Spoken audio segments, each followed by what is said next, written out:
cho mai nở ngọt ngào đón xuân. Xuân về, Tết đến phải có cây mai vàng khoe sắc thắm chân ở phòng khánh để chào đón khách đến chúc xuân. Muốn mai nở đúng Tết thì theo kinh nghiệm muôn thuở đã đúc kết thành nguyên tắc, rằm tháng chạp lặt bỏ trụi lủi lá mai, chỉ còn chồi, nụ trên cành. Đến ngày 23 đưa ông Táo về trời thì các chồi vừa xé bung vỏ lụa là các lá vảy bao bọc, che chở nụ hoa bên trong. 3 đến 5 ngày sau nụ hoa hiện lớn dần trên những cọng hoa mảnh mai. Các chồi lá cũng bung ra vài lá non màu hồng thịt bò hay màu lục non. Lặt bỏ các lá này, chỉ để nụ hoa phát triển. Tưới nước đều đặn và canh theo thời tiết. Đây là lúc mất ăn mất ngủ, canh từng ngày, quan sát từng lúc xem nụ hoa bao lớn để thúc đẩy hay kìm hãm việc nở hoa với nguyên tắc nắng, nóng, khô hoa nở nhanh, mát lạnh ấm hoa nở chậm.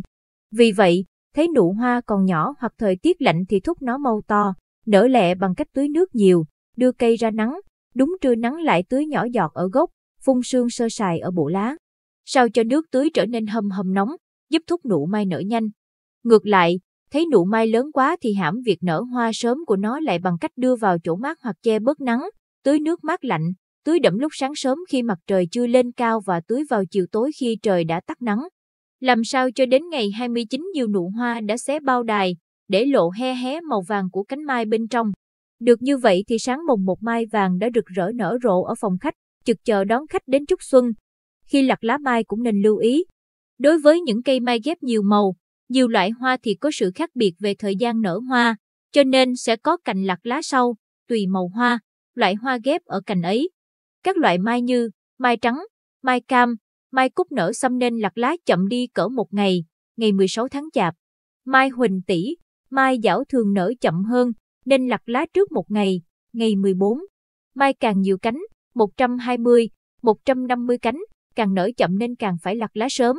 Đặc biệt với mai dảo lá gai nở chậm hơn các loại mai khác từ 5 đến 6 ngày, nên ta phải lặt lá sớm hơn. Đối với cây mai không ghép nhiều loại hoa, cây mai chỉ có một loại hoa duy nhất, thì ta lặt lá một lượt cả cây, dù nụ hoa có thể to nhỏ khác nhau ở trên cành.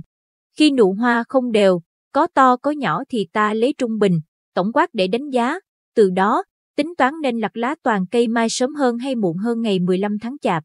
Dĩ nhiên, đối với một cây mai muốn có hoa đúng Tết thì cần phải tổng hợp nhiều yếu tố, nụ mai bao lớn, đã già hay còn non, lá mai còn tươi xanh hay đã già lão, cây mai ở trong mát hay ở ngoài nắng, cây mai trong chậu hay trồng ở sân vườn, thời tiết nóng hay lạnh, khô hay ẩm, phải tổng hợp tất cả các yếu tố để xử lý cho hoa nở đúng Tết. Đó là cả một quá trình kinh nghiệm mà bạn phải tích lũy, ghi chép hàng năm. Đối với những cây mai chưa rụng lá mà hoa đã nở lác đác hay rộ lên trên trúc với lá, vì nụ hoa đã quá già, gặp khí trời khô hanh của những ngày cận Tết khiến chúng bung vỏ lụa nở sớm.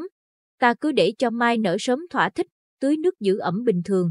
Sau khi hoa tàn, ta tăng cường tưới thêm phân có lân và kali cao để kích thích tạo lập nụ hoa mới. Đây là lần ra nụ đợt 2 vất vát còn lại được, dù sao cũng đỡ tốn công chăm sóc và nuôi trồng cả năm. Chúc các bạn thành công!